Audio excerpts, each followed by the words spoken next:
సమస్యకి సొల్యూషన్ అవును. అక్కడ ఒక డెమోక్రాటిక్ గవర్నమెంట్ని ఎస్టాబ్లిష్ చేయటం, ఉమ్.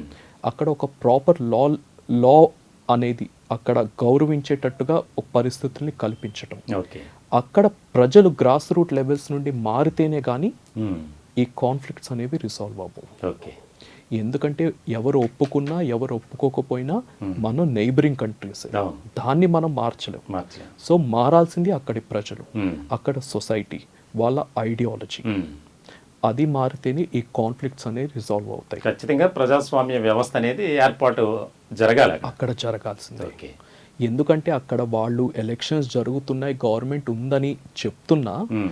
ఆ గవర్నమెంట్ అనేది కేవలం పాత్రధారులే. ఉమ్. సూత్రధారులు అక్కడ army and inter services intelligence directorate, Okay. ISI, ఉమ్. అంతే. సో ఇది ఒక వైబుల్ సొల్యూషన్. ఉమ్. ప్లస్ మన కంట్రీ కూడా ఇటువంటి ఫ్యూచర్ థ్రెట్స్ని కౌంటర్ చేసే విధంగా ఉమ్. మనం అంటే మిలిటరీ పరంగాను, ఎకనామికల్గాను, సోషల్గా గాను మనకి మనం బౌండరీస్ వేసుకోకుండా మనం అందరం సిటిజన్స్ ఆఫ్ ఇండియా అని ఉమ్. ప్రతి ఒక్క భారతీయుడు ఒక సైనికుడిలాగా పనిచేస్తే ఉమ్. ఇటువంటి థ్రెట్స్ అనేవే ఉండవు. ఓకే.